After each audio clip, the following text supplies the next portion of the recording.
हम कुसुम झाय के सप्ता विपता पर कहै छी। सप्ता विपता के कथा में छै जे राजा जे गेलखिन अपना दोस्त के, तो बहिनो ओतऽ गेलखिन तो नहीं चिन्हलखिन, तो मसूरी के छट्टा ई सब खाय ला देलखिन। तो दोस्त ओतऽ एलखिन, दोस्त ओतऽ जहन एलखिन तो वो 56 प्रकार के भोग हुनकर कन्या के बना सुना कर देलखिन।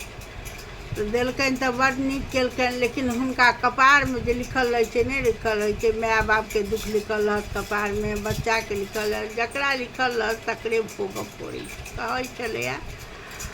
तो सप्ता विपता के कथा में के कनिक हम झलक बता रहल छी। तो वो बना के देलखिन, तो वो जई दौना में हाथ देथिन तई में सागे भोजन देखथिन कि जे हमर दोस्त खा रहल है, उनके संगे खाइत रहथिन। तो वो दोसर वो कहथिन सगर सराही सागर मिले गनगन भेटे साग, सगर सराही सागर मिले गनगन भेटे। तो दोस्त के कहलखिन दोस्त अहाँ कथी फकरा पड़ै छी? तो कहलखिन नहीं किछु पड़ै छी। तो नहीं अहाँ के तो हम किछु फकरा पड़े सुनै छी।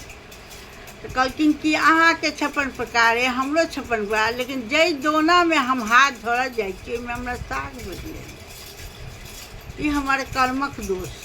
अहाँ तो एते 56 प्रकार के बना के देलहुँ आ केलहुँ, ई हमर अपन कर्मक दोष।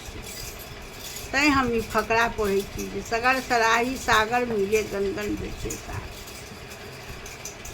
जे जकरा लिखल रहे छै कतौ मदद करियो, किछु करियो, जे अपन केने रहे छै कहै छै फल्लाँ ओना केलकै चिल्लाँ ओना केलकै, ओ अपन भोग भोगऽ पड़ै छै। केहन लागल से कहब सबटा जे सबटा अहिना कॉमेडी सब और हम लाबैत रहब, गलती सलती सब।